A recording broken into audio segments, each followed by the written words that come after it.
Good morning बच्चों।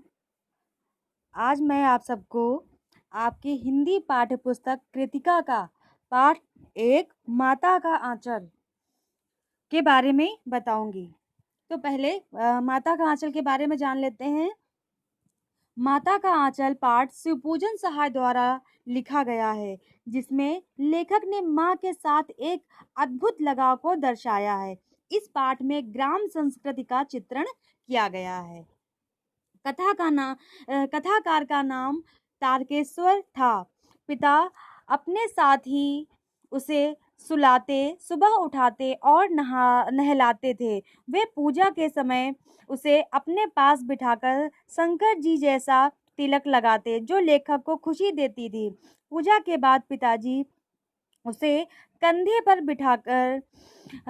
बिठाकर गंगा में मछलियों को दाना खिलाने के लिए ले जाते थे और राम नाम लिखी पर्चियों में लिपटी आटे की गोलियां गंगा में डालकर लौटते हुए रास्ते में पड़ने वाले पेड़ों की डालों पर झुलाते। घर आकर बाबूजी उन्हें चौके पर बिठाकर अपने हाथों से खाना खिलाया करते थे। मना करने पर उनकी माँ बड़े प्यार से तोता, मैना, कबूतर, हंस, मोर आदि के बनावटी नाम से टुकड़े बनाकर उन्हें खिलाती थी।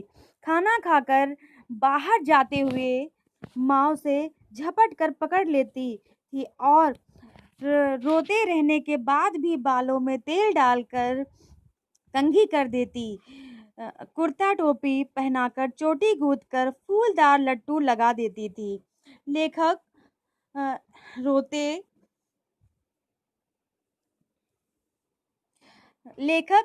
रोते बाबूजी की गोद में बाहर आते ही वे बालकों के झुंड के साथ मौज मस्ती में डूब जाते थे। वे चबूतरे पर बैठकर तमाशे और नाटक किया करते थे, मिठाइयों की दुकान लगाया करते थे।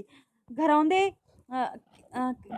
के खेल में खाने वालों की पंक्ति में आखिरी में चुपके से बैठ जाने पर जब लोगों को खाने से पहले ही उठा दिया जाता तो वे पूछते कि भोजन फिर कब मिलेगा। किसी दूल्हे के आगे चलती पालकी देखते ही जोर जोर से चिल्लाने लगते। एक बार रास्ते में आते हुए लड़कों की टोली ने मूसन तिवारी को बुढ़वा बेईमान कहकर चिढ़ा दिया। मूसन तिवारी ने उनको खूब खदेड़ा। जब वे लोग भाग गए तो मूसन तिवारी पाठशाला पहुंच गए। अध्यापक ने लेखक की खूब पिटाई की। यह सुनकर पिताजी पाठशाला दौड़ आए। अध्यापक ने विनती कर पिताजी उन्हें घर ले आए। फिर वे रोना धोना भूलकर अपनी मित्र मंडली के साथ हो गए। मित्र मंडली के साथ मिलकर लेखक खेतों में चिड़ियों को पकड़ने की कोशिश करने लगे। चिड़ियों के उड़ जाने पर जब एक टीले पर आगे बढ़कर चूल्हे के बिल में उसने आसपास का भरा पानी डाला तो उसमें से एक सांप निकल आया। डर के मारे लुढ़क कर गिरते पड़ते हुए लेखक लहूलुहान स्थिति में जब घर पहुंचे तो सामने पिता बैठे थे, परंतु पिता के साथ ज्यादा वक्त बिताने के बावजूद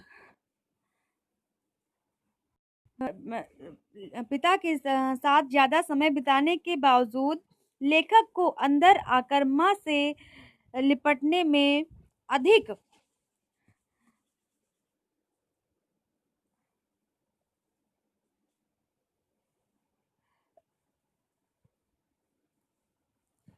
सुरक्षा महसूस हुई। माँ ने घबराते हुए आंचल से उसकी धूल साफ की और हल्दी लगाई। बच्चों, इस पाठ के प्रश्नों के उत्तर मैं आपको अगले वीडियो में दूंगी और यह पाठ आप अच्छी तरह से पढ़िएगा ताकि आप इनसे संबंधित प्रश्नों के उत्तर अच्छी तरह से लिख पाएं और याद कर पाएं। धन्यवाद।